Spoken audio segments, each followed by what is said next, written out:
Shalom, shalom, giving honor and praise unto the Most High, the Creator of heaven and earth. My name is Yeshaya Yisrael of the tribe of Dan of the nation of Israel. This particular teaching, this particular lesson, brothers and sisters, is called The Explanation of the Pictures in the New Book on Deuteronomy 28. There was a book, giving thanks to the Most High, that was written. That's now available on Amazon.com as well, brothers and sisters.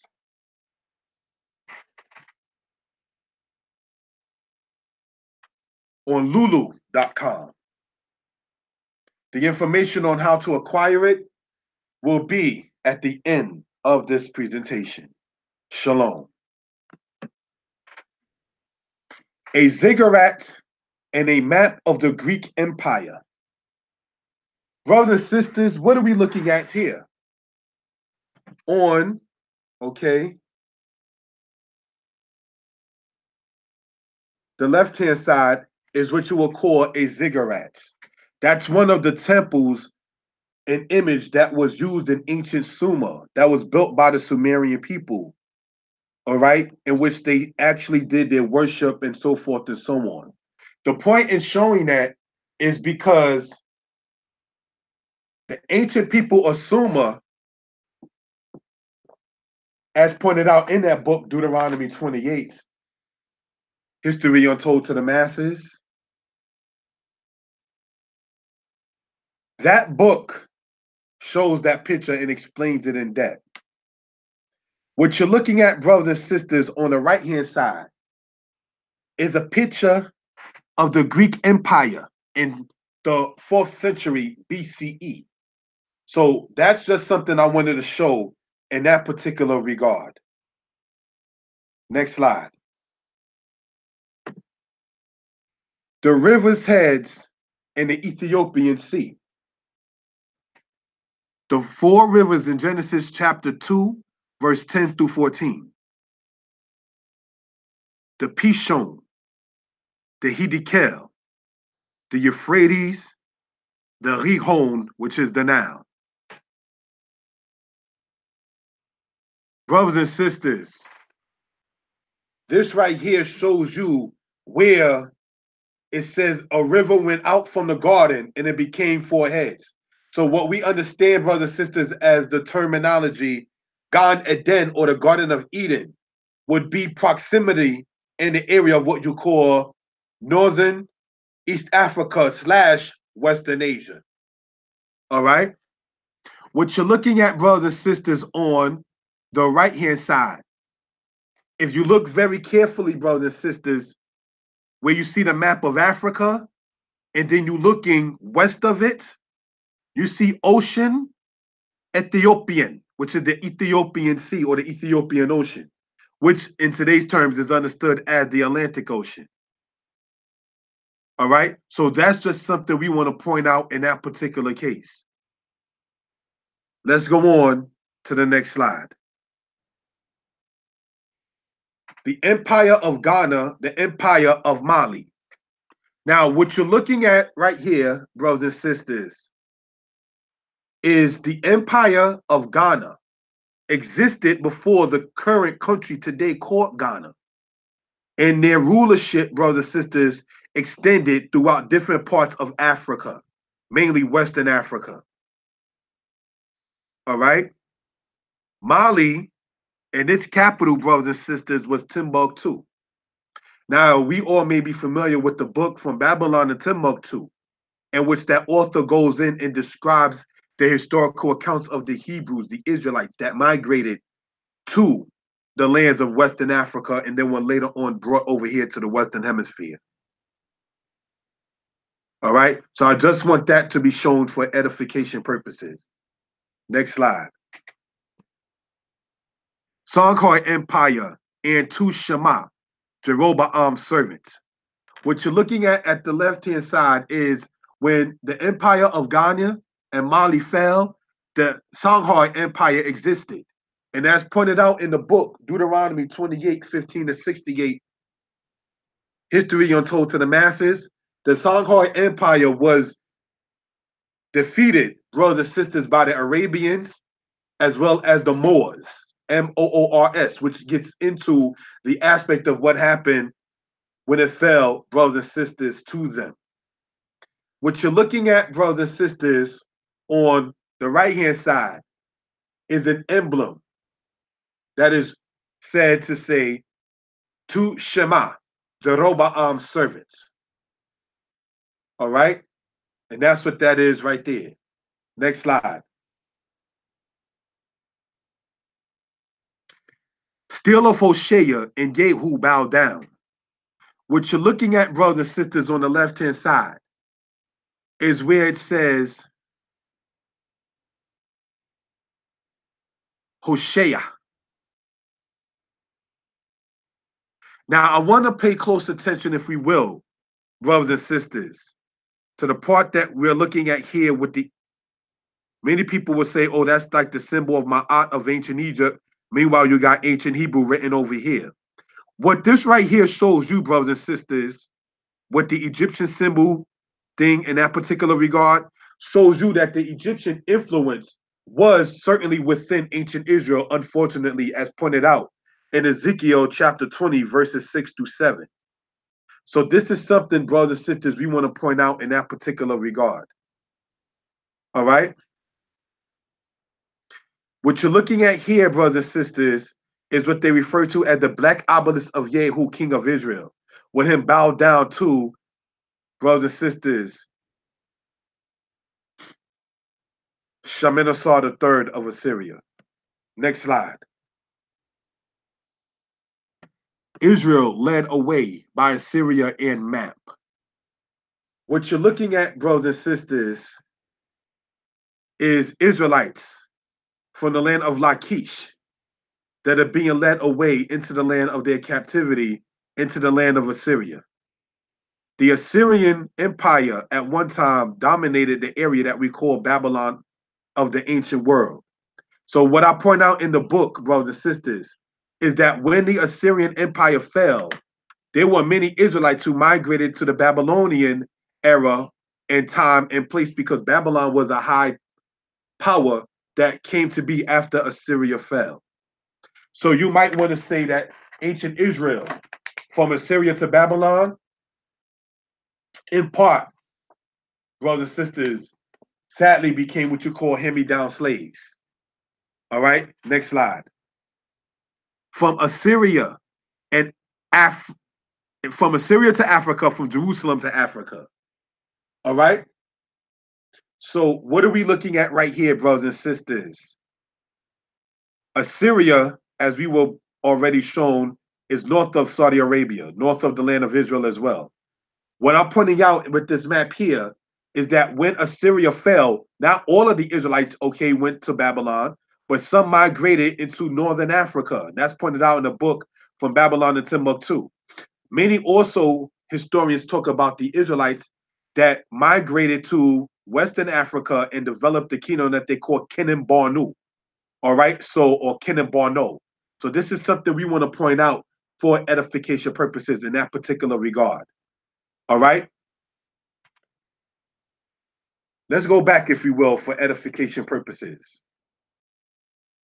Let's look right here, brothers and sisters. This here is the Greek Empire. This here is where the Israelites were, all right, in their own land, certainly after the time of Ezra and during the era of Nehemiah. The Greek Empire came up after Ezra and Nehemiah that we read of in the Bible. The Israelites were attacked as time went on from the Greeks, and then this part here being Italy by the Romans. Would it not make sense for the Israelites to flee into African places to escape an enemy stronger than them, than to go on into Europe and becoming the European Jews we see today? No. They migrated to parts in Africa. And so this is what we want to point out in that particular case.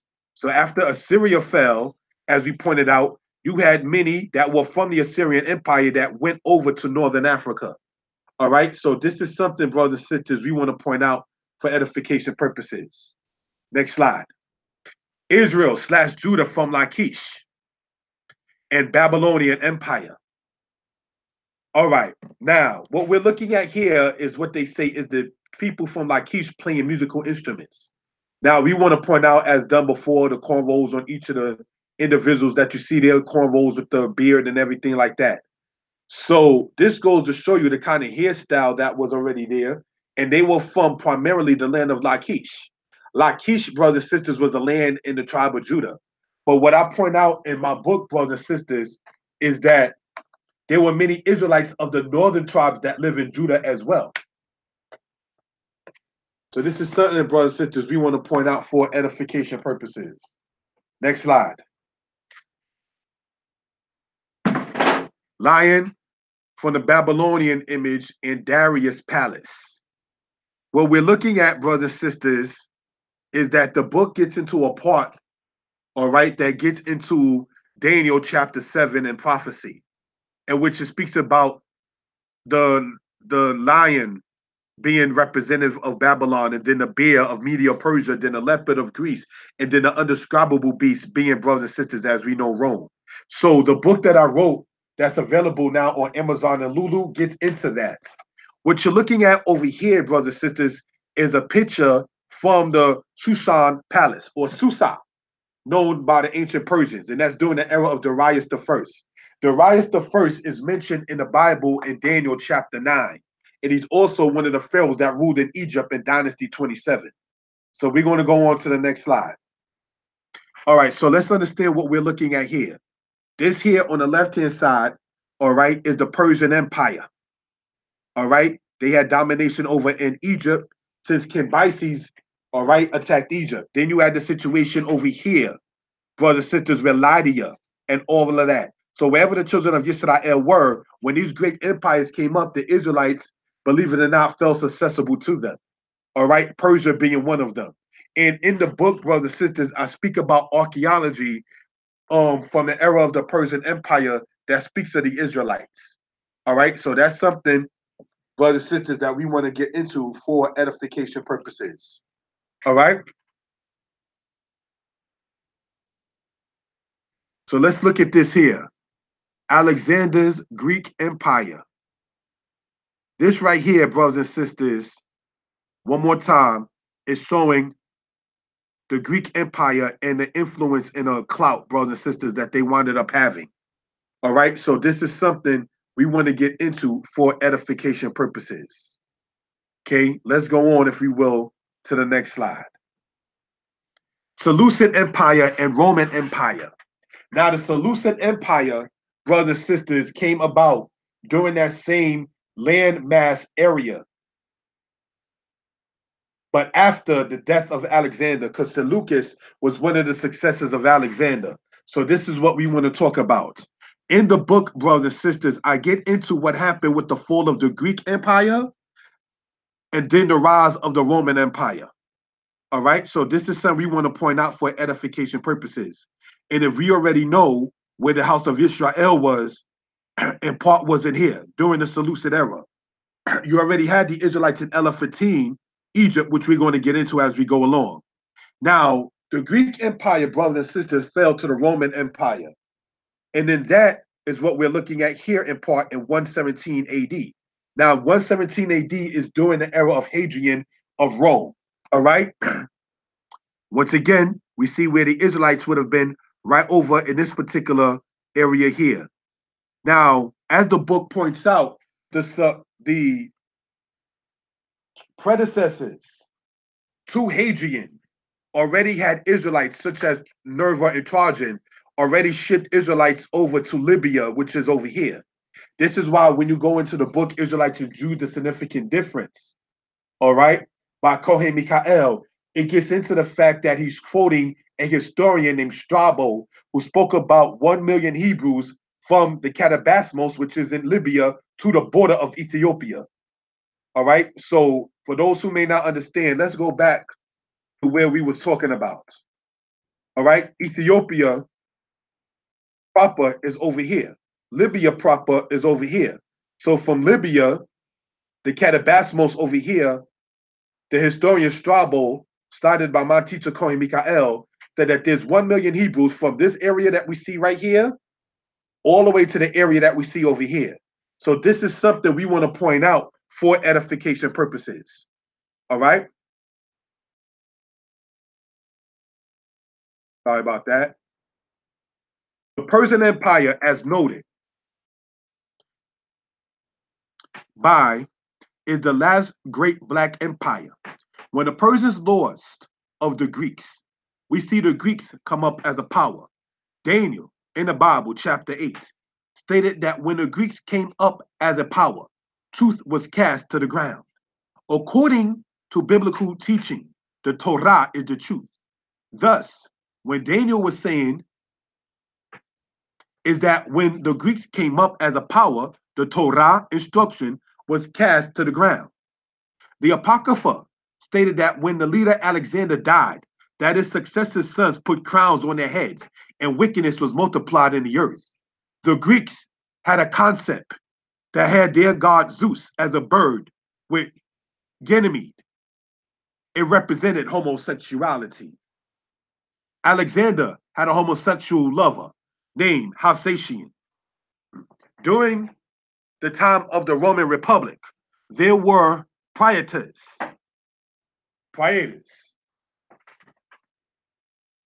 who were treated as women sexually, though they were males. Next slide. The Roman Emperor Hadrian had a male lover by the name of Antinous. According to the historian Josephus, the Israelites who were taken to Rome were the tallest and handsomest of the Israelites.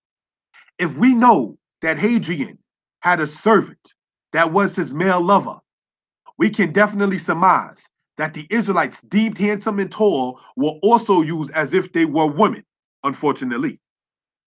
Elagabalus, a Roman emperor, castrated himself in favor of his homosexual relationship.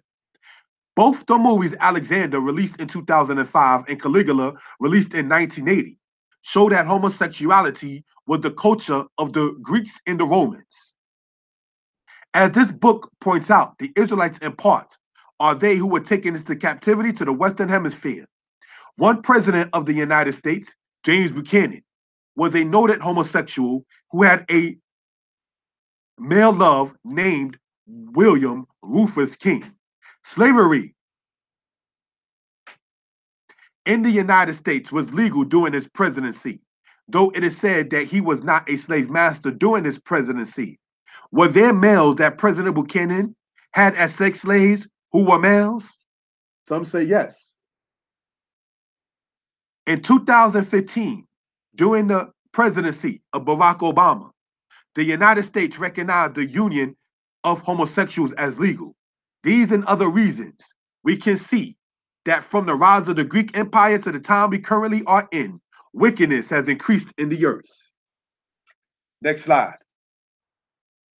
From Caligula to Django, what you're looking at, brothers and sisters, on the left-hand side is a picture from the movie Caligula.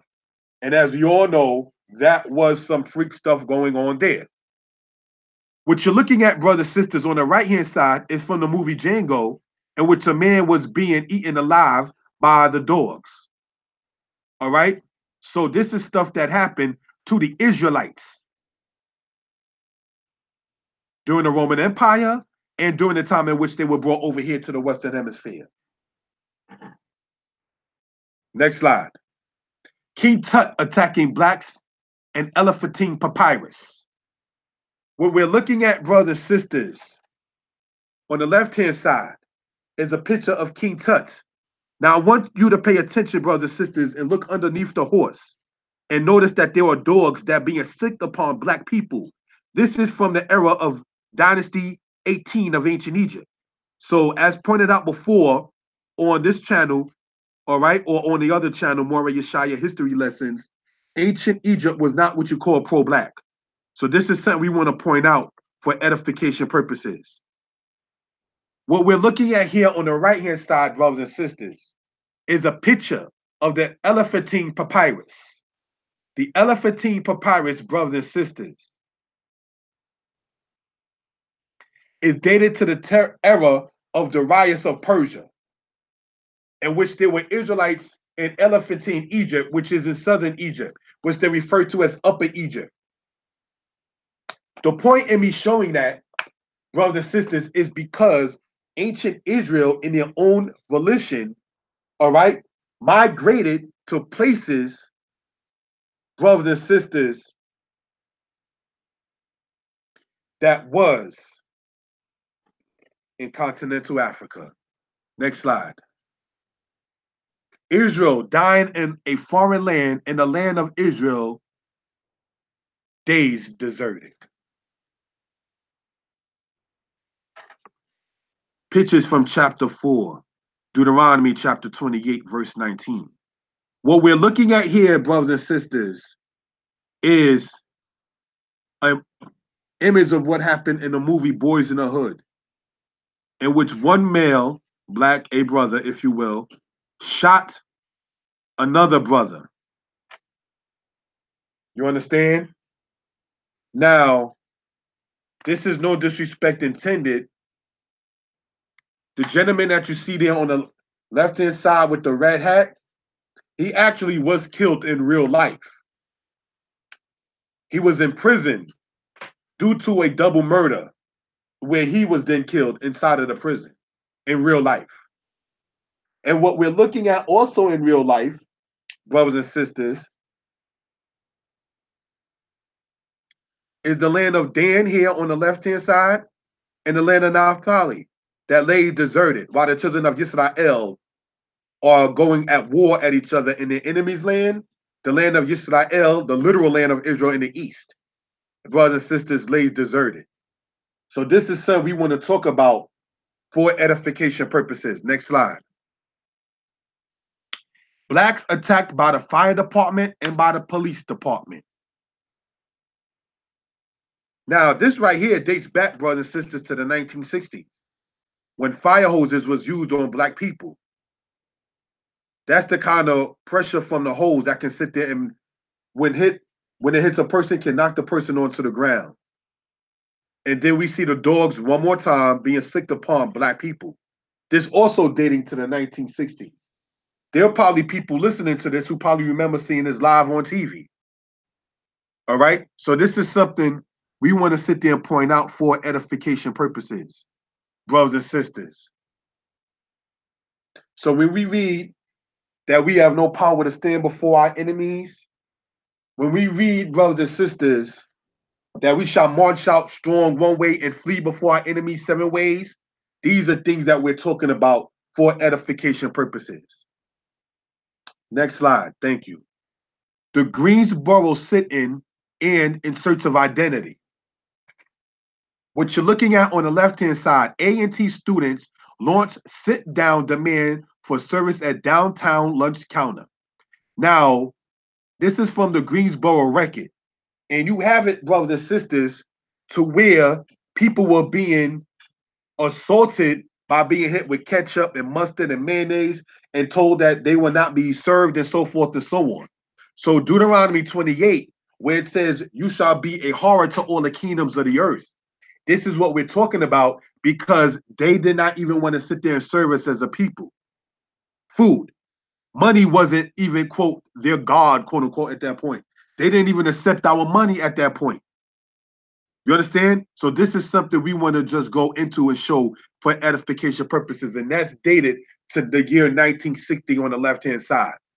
What we're looking at here, brothers and sisters, on the right-hand side is a game, which is not a game, but it was made into a game, all right? That's called In Search of Identity. And I actually had this game as a child. And you go and you talk about different black people and history and everything like that, and so forth, from sports to Matthew Henson to doctors and all kinds of stuff and everything of that sort. And what they're showing you, if you're looking at the actual picture there, is from Egypt, which is in Northeast Africa, and how it went all the way around to where we are now. But as pointed out in the book, brothers and sisters, we went through Egypt. We are not from Egypt. So let's understand that for edification purposes. Next slide. Tulsa, Oklahoma attacked.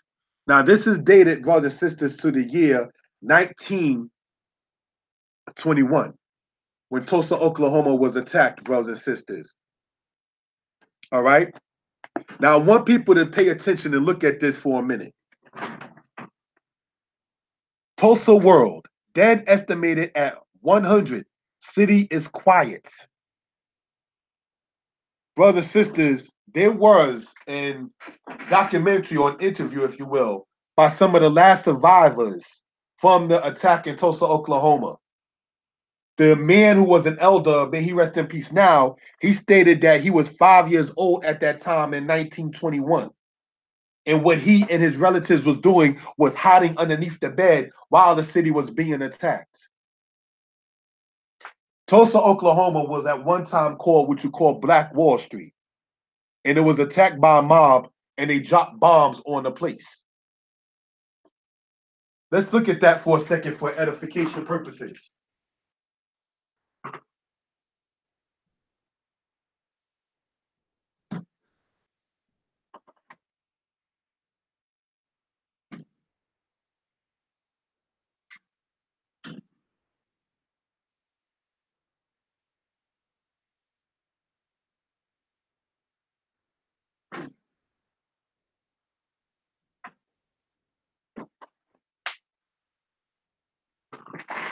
Next slide. Brooklyn Daily Eagle. Wall Street in panic as stocks crash. In 1929,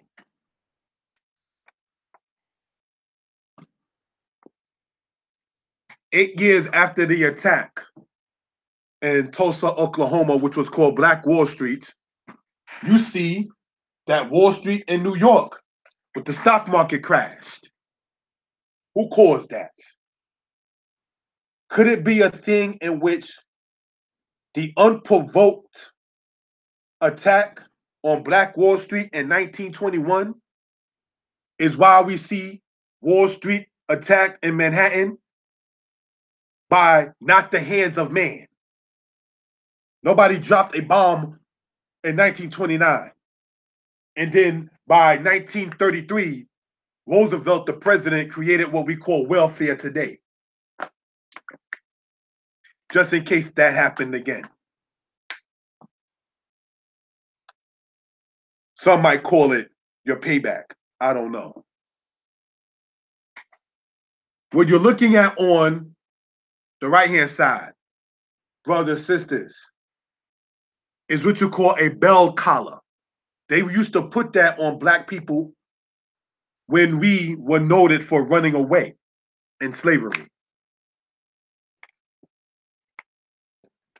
Next slide. Kizzy, sold from her family. The Mintuki and Manson. What am I pointing out, brothers and sisters, in that? The person there shown in the movie Roots was being sold away from her parents. And if you saw the movie, which did happen in real life in many, many cases, with our ancestors in America, it says what? Your eye shall be longing for them, and there shall be no might in the power of your hand. Because they could do nothing to sit there and get their child back. Your sons and your daughters shall be given unto another people, and they shall not be yours. So we can begin to see how the prophecy of Deuteronomy 28 has come down even to our people. And this is as it says, these shall be a sign upon thee and upon thy seed, as Deuteronomy 28 verse 46 talks about. The guys that you see there on the right-hand side, Stanley and Charlie, Charles Manson, Stanley Tookie Williams. Stanley Tookie Williams was put to death in the year 2005 by the orders of the governor of California at that time named Arnold Schwarzenegger. Manson, brothers and sisters, died either 2017 or 2018 of, quote, maybe what you call natural causes. Nobody put Manson to death, even though Manson, brothers and sisters, was a serial killer. Was Stanley Tookie righteous? No. He would tell you he wasn't. Stanley Tookie Williams wanted to have people who were in the gang life change from that same mentality of harming to that same spirit of being a soldier for the right cause. But then he was put to death. And when they killed Stanley Tookie Williams, brothers and sisters, they did it by lethal injection. And the first time they did it, it didn't work, so they had to do it again. I am not attempting to play prophet, but has California seen more fires since they put a man who wanted to change people's lives to good put to death? Just asking. Next slide. Negro land. When you read books based upon the Atlantic slave trade, they will talk about Upper Guinea, which is called the true land of the Negroes. And this is a map that dates back to, brothers and sisters, the 1700s of how they showed Africa to the Europeans. So they knew who they were picking up in this particular regard by saying Negro land. They didn't just pick up anybody just from any old place and just put them in the ship. There was a specific group of people that they did pick up and a specific group of people they did not pick up. Next slide. Marlene Pinnock and what happened to Black women. Brothers and sisters, in the last 10 years, this lady here was recorded being punched in the face by this particular cop right here. They made, if I understand correctly, some kind of settlement. Can we, brothers and sisters, ask, what is the difference between what happened with that sister, who was a great grandmother, or grandmother, at least that I come to understand, and the image that we see here on the right-hand side when a Black woman in slavery is being branded? You understand? What's the difference between the images and the reality of what happened with us in physical chattel slavery in a situation that we can say happened less than 10 years ago? By the same oppressors to the same oppressed people. Next slide. Scene from the Amistad movie. Now, the reason why I wanted to go over that is because if we look at this here, brothers and sisters, we already, as Israel, already know about the yoke of iron on one's neck and so forth and so on. But Steven Spielberg, when he directed this, he seemed to be maybe talking in code, I understand. You see this guy that's shown with some kind of head wrap with the American flag on it?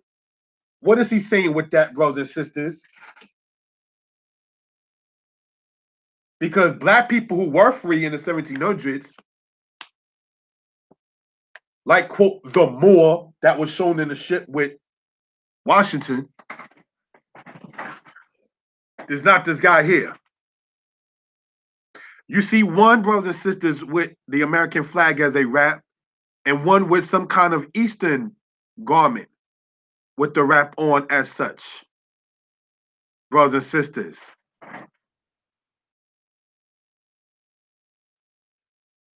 Let's go on to the next slide. The Bible on the captivity of our people.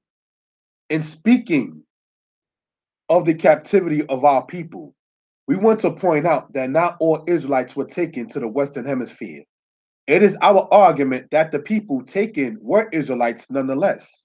The Bible in the book of Isaiah says that Israel is given to the spoilers. But this is a people robbed and spoiled. They are all of them snared in holes, and they are hid in prison houses. They are for a prey, and none delivereth, for a spoil, and none saith restore. Who gave Jacob for a spoil and Israel to the robbers? Did not the Most High? Did not the Lord? He against whom we have sinned, and whose ways they would not walk, neither were they obedient unto his law. That's in the book of Isaiah, brothers and sisters. When it says, who gave Jacob for a spoil in Israel to the robbers. What was Israel robbed of? Deuteronomy chapter 28, verse 33, brothers and sisters, speaks upon such a matter. You shall be robbed and oppressed always. The fruit of your land and all your labors shall a people you know not eat up. So we want to understand and break this down for edification purposes on what this is talking about. This is no disrespect or a quote shot against the Jewish man, but he owns the loan business. So in Deuteronomy 28 says, you shall be the tail and not the head. The stranger that is in the midst of thee shall lend to you, and you shall not lend to him. Everybody knows our people don't have a way to sit there and lend something.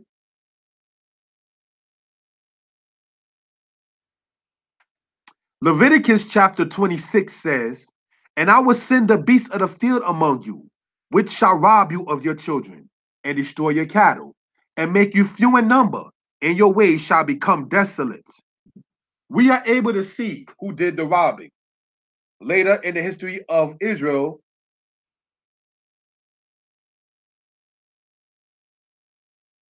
the Greeks, Romans, and now the Americans did the robbing of our people. We, as the Israelites, have to return back to the Most High in order to be restored. For whatever reason, when this PowerPoint was put together, must have been some mix-up with the wording on the last sentence. But let's go on, brothers and sisters. The American eagle and our people sold off. What we are looking at on the left-hand side is the Nashir that Deuteronomy 28, verse 48 talks about. When it says an eagle shall swoop down, a language who you do not understand. What this book focuses on too, brothers and sisters, is the fact that in Christianity, they attempt to state that the Israelites' history ended in 70 AD. The temple was destroyed in 70 AD, that was that. The war that commenced in 66 AD ended in 73 AD. So it wasn't ending, brothers and sisters, in 70 AD with the destruction of the temple, because the people were still fighting after the destruction of the temple. All right? But you will find it in Christianity, they try to say 70 AD, 70 AD, 70 AD, because they have to try to get rid of the understanding of Israel from the earth in order to fit Christianity in. But we want to show what happened to the Israelites after 70 AD. In part, we see them on the right-hand side being sold off to their enemies. We just read where it says, the beast shall rob you of your children. What beast is that talking about? You got people who are Caucasians or with the Aryan nation, as they call themselves, that try to say that black people are the beasts of the field according to the Bible. That be the case, then we can sit there and say, brothers and sisters, Judah is the lion, Dan is the serpent, Naphtali is the deer, Benjamin is the wolf, because the 12 tribes of Israel are black. All right? This is what we want to point out. Now, the beast that is talking about in Leviticus chapter 26, black people didn't go and rob white people of their children. White people rob black people of their children and still try to do it to this day. Did you know that there are males and females, correct me if I'm wrong about it being females too, that their bodies were found inside of schools with no organs? What are they trying to sit there and harvest off the black people's organs for? Why is it that a beautiful friend of mine, the sister was explaining to me about the price of melanin and how much people are selling it for and what they want to sit there and do with it? You understand? Let's go on to the next slide. A meme that is on the internet. White people were never slaves. Europeans, Jewish, idiot. Africans sold their own people into slavery. Black people have the same opportunities as I do as a white woman. There's more black on black crime than anything. Now, this is a meme that's going around on the internet. Before we get to the next slide, let's look at this right here. According to this, a white woman wrote this. She said, Black people have the same opportunities as I do as a white woman. There's more black on black crime than anything. Let's just take those two last sentences. If there is more black on black crime than anything, then how can they who are the criminals and the victims of criminals have the same opportunity if white people ain't doing the same kind of crimes to their own? You can't say that there's more black on black crime than anything else and then sit there and speak about the oppressors who were black in this meme and the victims who were black in this meme and then say as a white woman that you and the black people have the same opportunities because you are by default, correct me if I'm wrong, you don't have the same opportunities about being oppressed by your own people because according to the meme, there's more black on black crime than anything else. This is why they think that we as a people don't know how to read and with comprehension and reason something else. Brothers and sisters. Next slide. The response to the meme. The meme which is on the previous page is what is going to be addressed. We want to point out that no one said white people were not slaves to anyone. In the video mentioned earlier, it speaks of the Barbary slave trade in which Arabs as slave owners of whites. The point Black people want to emphasize is that there is, quote, a game played when Black people speak on Black people's struggle. The game is tell Black people others have gone through bad experiences. To that, we ask if one has arthritis and speaks on it, is it wise to speak to that person about diabetes? Would it even be in a line of respect to mention another ailment to a person who is speaking of his or her personal ailments? The idea, it seems, is that the blame of slavery is to be thrown away from white people and have Black people portrayed as the criminals. Black on black crime is a Black people's problem. So it is not up to white people to mention it as white on white crime does not exist. From the fact that most serial killers are white to the fact that the first case recorded in America of child support was in 1808 and it involved white people. Research Eunice Stanton in Connecticut in 1808. We as Black people are, quote, thrown under the bus when we are told that we do most of the crimes in America. Slavery ended legally in America in 1865 and started legally in 1641, though we explained it happened before such. From 1641 to 1865 is 224 years. From 1865 to 2018, the updated date of this book is 153. The difference between 224 and 153 is 71. Slavery existed legally in this country longer than it was deemed illegal, is the point. Black people trying to hope one day white people will, quote, understand why we, quote, complain about the past is a waste of our people's time. We contend the only time the Black and white people are equal is when the Black man is living like the known criminals, i.e., example, the original 50 Cent, the original Rick Ross, the real Frank Lucas, and other destroyers of Black people. The Black men such as Granville Woods, George Carver, and Henry Sampson, the cell phone inventor, are hardly known to many Black people. It is strategic that gentrification happens in Harlem, New York, not long after the movie Paid in Full in 2002 was released, and American Gangster 2 is released in 2007. This is done so when Black people are seen, the idea is that we are the criminals. Abraham Lincoln said on more than one occasion that the Black and white race cannot coexist. Martin Luther King, before his unfortunate assassination, stated that he feared he led his people into a burning house. We contend that the little horn in Daniel 7 is America, and it, along with the beast mentioned, there will be burned. We have to, as the house of Israel, do what we can to separate mentally spiritually, and other aspects from the system. Recently, there is a movement among our people to homeschool the children. That is a good idea. We can collectively do so and build a school of our own. And I am talking about build a school, not go around from place to place and then showing some kind of dilapidated building saying this is for the Frederick Douglass and Marcus Garvey. We are not talking about that. Even if, like the LeBron James school, the curriculum is part of the standard American school system, we can have our own, at least be seen as the teachers to our children.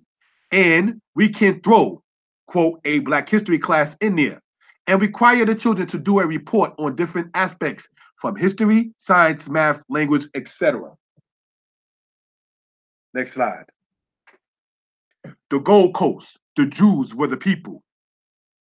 So the Gold Coast colony, brothers and sisters, where they captured people and actually captured brothers and sisters, the gold that the people had came from this place right here. Ashanti, as you see there, brothers and sisters. Kumasi. Why did I point this out?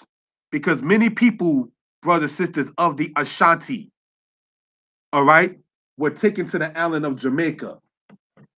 Many from the island of Jamaica are also from the place in Nigeria, brothers and sisters, known as the Igbo. In the year 1830 or 1831, a guy in Jamaica by the name of Sam Sharp led a revolt against the enslavers of his people. The same thing was done in Virginia by a man known as Nat Turner. So, these are things, brothers and sisters, we want to go over for edification purposes. Next slide. What became of the sons of Zion? Now, why did I go and show the rapper Snoop, who is a Crip, and the rapper Game, who is a Blood? It says that the precious sons of Zion, comparable to gold in the book of Lamentations, behold, they hang at the head of the street, says the book of Lamentations. The precious sons of Zion, comparable to gold, says the Bible in the book of Lamentations, are full of the fury of the Most High and have drained the cup of the fury of the Most High. So when we have that Kamat Elohim, or that is to say the fury of the Most High, and his eyes shall be evil against his brother, this is why we see the association that Snoop Dogg is and was with, and the association that the rapper Game is and was with, brothers and sisters. Next slide. Conclusion. This is from the book of Psalms 81. I am the Lord thy God, which brought thee out of the land of Egypt. Open thy mouth wide, and I will fill it. But my people would not hearken to my voice, and Israel would none of me. So I gave them up unto their own heart's lusts, and they walked in their own counsels. Oh, that my people had hearkened unto me, and Israel had walked in my ways. I should soon have subdued their enemies and turned my hand against their adversaries. So since the Most High, cited here in the book of Psalms 81, is noted for never changing, as we see in the book of Malachi, for I am the Lord, I do not change. We, the people, have to change to do what is right before the Most High if we want to see our true delivery. Next slide.